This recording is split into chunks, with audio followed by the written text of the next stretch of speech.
Welcome to the Relationship Toolbox, a show about the skills we need to build healthy relationships with others.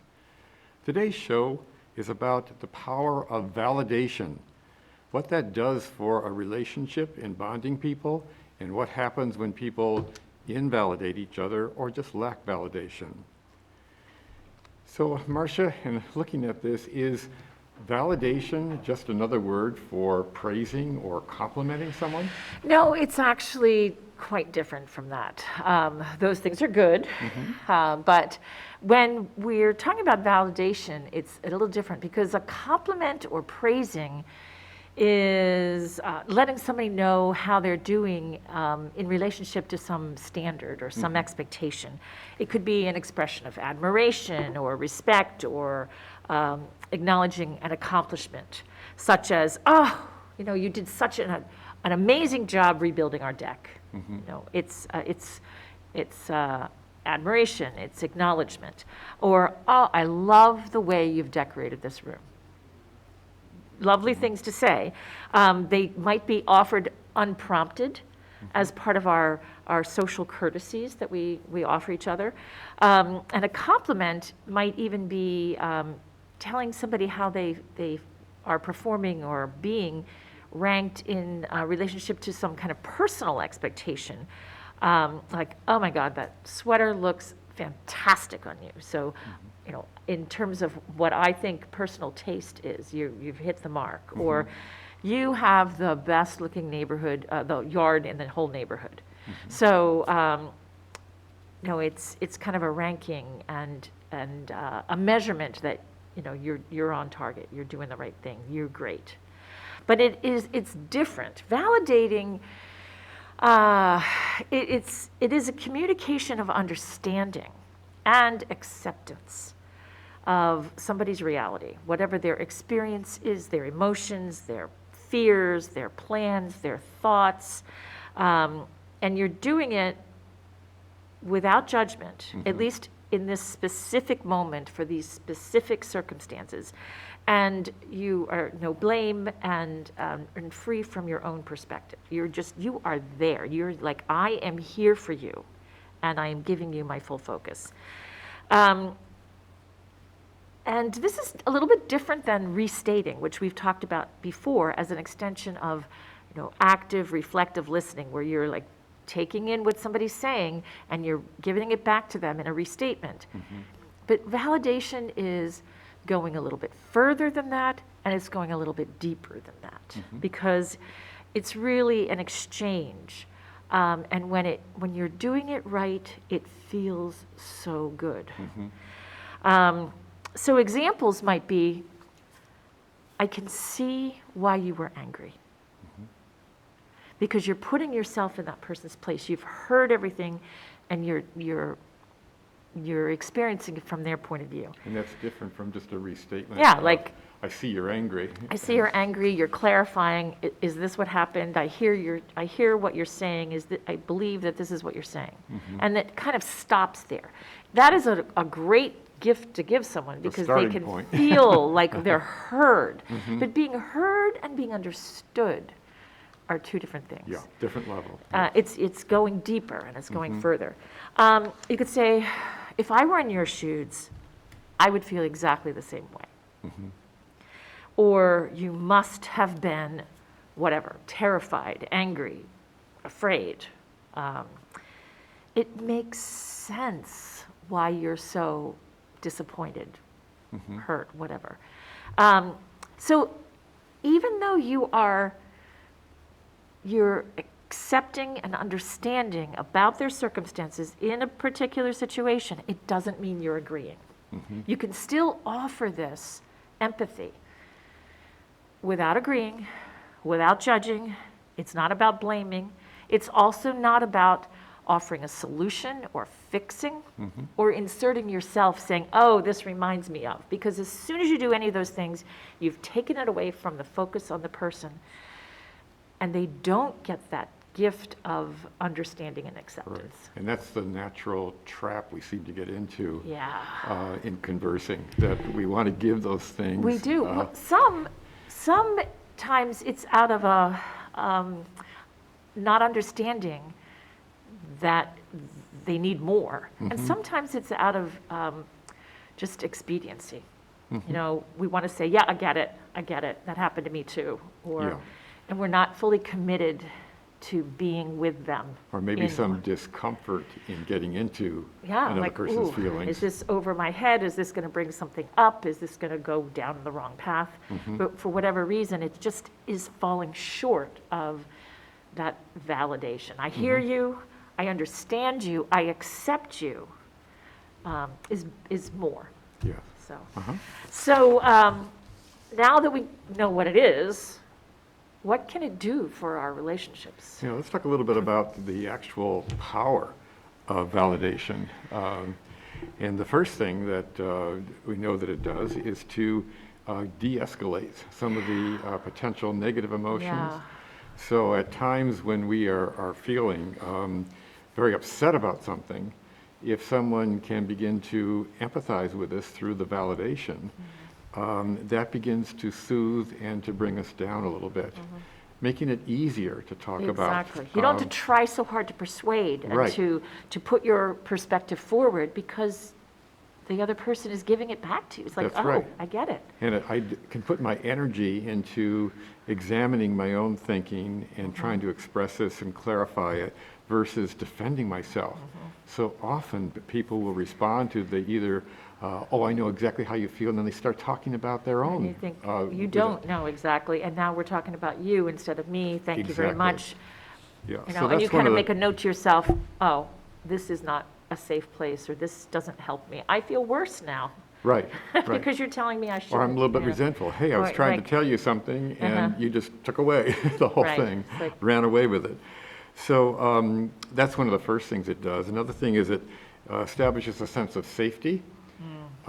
If I have a difficult topic to bring up with someone I'm in a relationship with, and I know that they have a tendency to restate and really empathize with what I'm feeling without judging me, I'm going to be more inclined to say, even though it's going to be difficult, I can trust that I can do this with this person. And It's like having a companion in your plight. yes, and you can begin to that share. person's a resource. It's like, it's worked in the past, and I can go to this well, I can go to this Right. source to be with me and It's work safe it through. to talk about Yeah. this. I don't thing. have to hide. You're I don't right. Mm-hmm. have to hide the reality of my feelings. And or- because of that, there's more a sense of honesty Yeah. and respect between the parties with it. It eliminates the need for defensiveness, because if I start to share something and someone begins to judge it or criticize it in some way, I immediately then switch to trying to defend this rather than to examine my own feelings or to have someone help me examine my own feelings. You could become defensive, or you could just hide and shut down. That's and another say, way you know what? of defending, Just kidding, I don't need to talk about right. this. So then I begin to avoid Yeah. the topic or the person Yeah. with it. It's another advantage of validating someone is that we tend to mimic the behavior that someone is giving us. So if I am being validated by someone, asking more questions about it in an inquisitive way, a curious way, I'm more likely to do the same when they are trying to share something with me. It's not guaranteed, but it certainly sets the stage for that kind of interaction between us. So in offering this, you can hope for it in return sometimes. Yes, Yeah. yeah, it certainly your sets the stage, Yeah, although you by don't always modeling. count on it. Right. It builds, obviously, closeness and trust. When I know someone is going to respond to me that way, I want to share with them, even if it's going to be a difficult conversation or something that I know they disagree with. And we know just from a lot of research on relationships and sharing and so forth, happy and successful relationships have heavy doses of validation going on in them. Yeah. And those relationships that are struggling or are very distressful have low ratios of that. They have a lot of invalidation. And it isn't So it's- something we're necessarily taught. No, in fact, we're probably taught the opposite of that in It's- our culture. It's a Yes. gamble of what kind of family of origin situation you come Right. from. And if you- society influence. And We're in a society, very yeah. competitive society of I'm right or stand up for your rights, that type of thing, which there's time and place for that. But if you do that all the time, it really kills validation. And one of the researchers who has done a lot of work in this is John Gottman. Of course, we've referenced him talked about before. him before, yeah. And he actually found by measuring conversations all over the place with hundreds and hundreds of people that the ratio of validation to either invalidation or a lack of it has to be a minimum of five Five, validations to one invalidation. So with that, that's a minimum. And yet, how many times have we worked with couples or with a relationship where it's almost an inverse Inverse. relationship to Yeah. that? There are 5, 10, maybe 20 invalidations that have been exchanged for one validation if you're lucky. And we know that that relationship then is going to be in a lot of distress when we see that. But again, if you've come from that kind of crucible of a family, then your inclination is to model that. Exactly. And if you've been fortunate enough to come from a family that models validation, then you might be more prone to it. Right. But it isn't something that we teach. And it's so important for parents to model Yeah. this for their children. Yeah. Otherwise, more difficult behaviors can erupt from their modeling. The validating also builds tolerance for things that, as we mentioned, that are difficult to talk about because we feel a little bit more comfortable with it. It also, when someone is validating you, they're paying attention, which we've talked about in Right. just listening. Right. So it's not just eye contact and body positions and everything. As you mentioned, it's a real desire to understand where that person is coming from, to Right. understand their feelings. But you've got to start with just a good listening. That's Not right. on your phone. Right. Not with the TV on, not with your 1 foot out the door, not with a time, restriction. So So, the validation goes even further than those Yeah. things, but those have to be have there, to be in obviously. place, yeah. yeah. And it does encourage me when someone is validating me to keep talking about something, to keep examining it, to keep sharing, which is so when you are invalidated, it shuts that off Right. because it's too risky now to And do that. you may also be repeating the same thing when you're not feeling heard or understood. Yes. Because you're trying to persuade. Whereas if somebody accepts that and understands it and normalizes it, Mhm. then you can peel away the other parts. We've almost seen like just kind of a physical relaxation of people who are Yes. less tense and then there's a self-discovery too. Right. It's a visible reaction It when opens people up feel it. the possibility of self-discovery of like, That's oh. why it's so powerful in dealing with relationships. So basically, we can just say in general that relationships where there's a lot of validation going on, generally they thrive. And relationships where it's not going on, they're going to be in distress. Right. And people do not have to be the same in order to validate each other. Exactly. There's so many ways to validate. They don't have to be like carbon copies of each other. So now we can look at, I think where we've implied some of this, what happens to relationships where there is minimal validating Yeah. or invalidating. Just human nature does not tolerate invalidation very long in a relationship. We really go into distress with that, and it can show up in psychological disorders, it can show up in physical disorders Right. with it, so we pay quite a price for that happening. It makes us question when there's no validation going on or we're being invalidated. It makes us question, why are we in this relationship at all? Why do Yeah. we continue putting ourselves in this position? Not only that, I think, if you have the kind of the sanity and good health to understand that it's not about you necessarily, but about the system. But for people who are not as confident, they may think that there's something wrong with them because their feelings are not okay. Right. Or the reality that they're experiencing isn't true because they haven't had the gift of somebody saying, Yeah. Well, they don't understand it is a basic need. It's a very legit need. And when it's not there, it can show up in many different ways. It just So is it can be unsettling. confusing, as you It's suggest. confusing. It's Yeah. like, is it, what am I feeling? Is it okay to feel this? Is it real? Right. Or am I imagining it, or am I wrong? And it's just. So there can be some self-questioning Yeah. as well as the relationship. Sometimes we end up then arguing and debating with someone who is right as a replacement for validation. It doesn't help at all. Yeah. And we begin to fight with the other person just out of a desperate need to have some type of validation. So we'll almost take a fight, the attention that we get from the fight, as the best validation we're going to get out of this relationship, Yeah. which is no substitute for the kind of validation we're describing here. And I think also we never stop hoping that it's going to be different. So we Yes. keep entering the cycle. Well, that's why some marriages Just go tell- on for years. Yeah. And then all of a sudden, someone says, I'm out of this. Just- yeah. And they've come to that realization that this isn't happening, Right. and they really need it.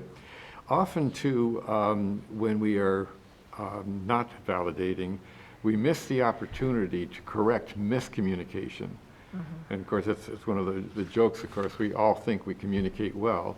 And the fact is, very little, most of us do not communicate very Yeah. well. Yeah. So when there's lack of validation, there's little chance to correct misinformation, the way someone took that statement. Was Or it missing intended that way? information, or. Yes. We begin to concentrate when we're not worrying about validating. We begin to concentrate on just pushing our perception and trying to convince the other person that they are wrong, and it's our perception, or that we are better than they, and so forth. Or And of course, wiser, or, yeah. that's right. That's about as invalidating as you can get. Right. We begin to act self-righteous and opinionated when we are not using validation, creating more frustration, more defensiveness, which we've discussed what happens there. Our self-esteem can be seriously impacted by the lack of validation, Nurture, yeah. turning us into an angry person that we wouldn't otherwise be. Angry or depressed. Or depressed, and also hungry for that validation, which sometimes leads to us seeking that type of validation outside of the relationship then. And then we Right. really are in trouble in terms of that relationship if we have to seek that kind of validation outside of it. Yeah. So we end up not really trusting our partner, and become less tolerant of his or her behavior. So you can see this thing just keeps building Yeah. with it. And we really just don't enjoy being with that person anymore. So sometimes a correction, just inserting that validation in when it's genuine, can bring that relationship back again. But if it hasn't been there for a long time It's hard. with it, or people aren't willing to see the need for it, or aren't able to do it, it can really spell the end of a relationship. Yeah, because if you have a history of being neglected or invalidated, you can almost anticipate and expect that that's going to happen. And you have like this hair trigger because you're just waiting Yes, for it. Because, yes. And it can be self-fulfilling. So the because experience of being invalidated carries on even when it's not occurring. It's like, Yeah. this is going to happen. You're Yeah. just so assured because history has shown that that's the case. Yes. I'll either be ignored or invalidated. Mm-hmm. So. So let's look, Marsha, then at these are things that can happen when we are validated, but how do we do it? Yeah. What are some ways of doing it? Yeah. So remembering that it's not just listening, but it's understanding and accepting the experience of emotions, desires, or pains, or thoughts, at least in the moment that you're talking about and under those circumstances. So our response is non-judgmental. And as we said, listening all by itself can make somebody feel so understood. And teasing out clarity, like Yes. tell me more, or help me understand this, or, yeah. So you can validate someone's emotions about something. Okay, and an example of that might be I can understand why you are feeling so proud of yourself. Yeah, So because of the hard work, and, you Exactly. contextualize this, yeah. Right. Mhm. You could also validate somebody's desires or what they want. And it might sound like, it's very important to you to save enough money to buy that car. Yeah.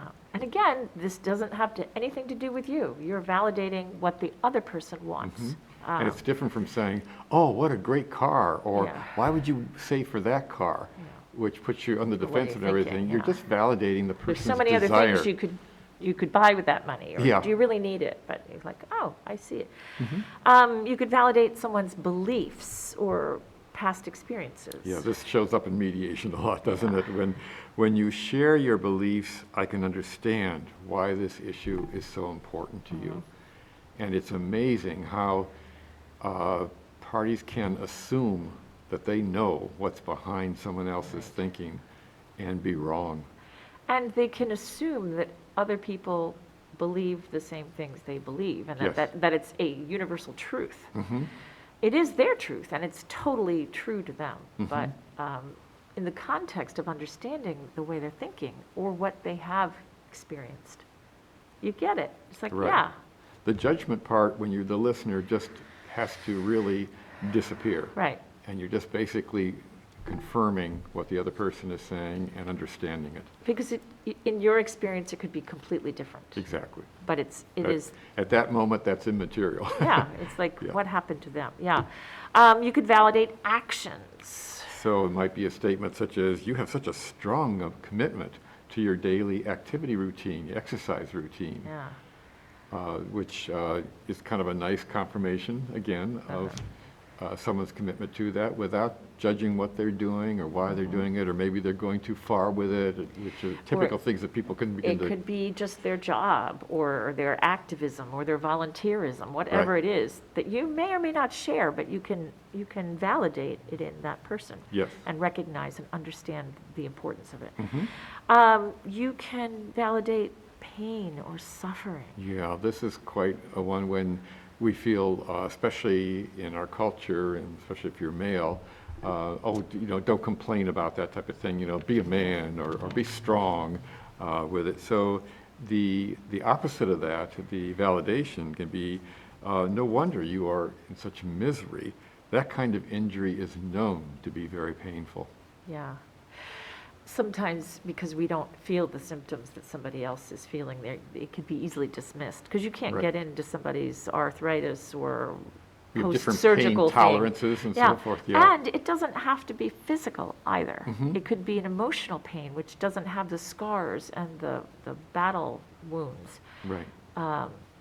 that you can still validate. Mhm. You can validate frustration, Oh. even if you don't share it. You Yes. Can, so. So a statement might be, how frustrating to put all that work into that project and your boss takes the credit for it. Yeah. Now, the other way of looking at that or responding to that with a listener might be to start attacking the boss. Right. Oh, your boss, what an idiot, that type of thing. Right. Thinking that you're sort of commiserating with the other person, but that's not the validating that we're talking about. We're You're getting validating inside, the yeah. frustration of the person being in that experience, Yeah. going through it. You're trying to get into their head, into their heart, and into their shoes, Mhm. and experience it from their optic, Right. not from your reaction to it. And So, just joining and attacking the boss in this Yeah. case does not do that, and it can lead the party to actually justify types of behaviors that really are going to put them in more right. peril. You're just endorsing something that may not be appropriate. Yes. Yeah, or you could validate basic needs. The basic needs, yeah, you have a right to want to be validated in your relationship. That's a core need in a relationship. So you're kind of, again, validating that, oh, it's okay Yeah. with it. And of course, another one is past experiences that we've had that, again, they're very personal in our family of origin. So if someone is experiencing that, you can come up with things like, you've often told me how you were treated as a child. No wonder you feel so sensitive when you see a child being mistreated. Right. What comes to mind for me too, as well, is lots of things changed during the pandemic. Lots of things were canceled. There was a lot of disappointment. And it was things we couldn't really change. But people still had these feelings about them. Yes. And to try to sweep those feelings away without honoring them and without sitting with it, like weddings, graduations, proms, visitations, those are still really real. Yes. And unfortunately, because of the lack of communication during the pandemic, we weren't sharing that commonality that we were all experiencing. Yeah. And when we can, it's a very validating type of experience. So should we validate? Sometimes people may ask if we totally disagree or our partner is doing some very harmful things, should we validate them then? No, I think what you had said earlier is that you can validate the feelings, you can Right. validate the frustration or the emotion, but you don't necessarily, and probably shouldn't, validate the act of demeaning or harm or Right. that is going to be a negative outcome. So you can say something like, I can understand your frustration and anger. That would make me angry too, which kind of validates it. But it doesn't go for the behavior, the misbehavior that they might be doing. You could acknowledge that that's not the way you look at the situation, but you can understand their feeling with a statement like, I understand from the information you have why you feel this way, but I do not share that same conclusion.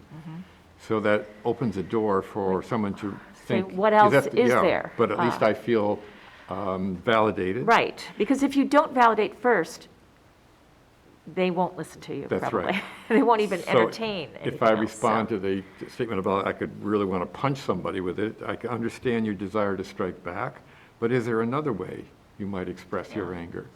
So these are ways, and asking, as you mentioned before, clarifying questions Yeah. can help, again, with that curiosity without judgment, so we can really get through to the understanding. And it gives them an invitation to think deeper and Yeah. differently. It's tricky, though, when you are in a relationship, as you talked about before, where you're not getting validated or you're getting invalidated. And sometimes you just have to start with yourself and provide that for yourself. And That's the only thing you can really change, you isn't it? can't change the other person, but you can find ways where you could do it for yourself. And some of the research, I think it was Alan Frazzetti in his book about high conflict couples, who said that if you have the stamina and the will to break this invalidating cycle that you can sometimes get into, and consecutively do it repeated times, I think it was like 3 times or more, it will change. It almost always changes the attacking partner. Yes. So, you know, you got to start with yourself sometimes. But such is the power of validation that it can shift people into this new place. And I hope that as our time ticks away here today, that you have enjoyed sitting with us today on the Relationship Toolbox, and we look forward to visiting with you again.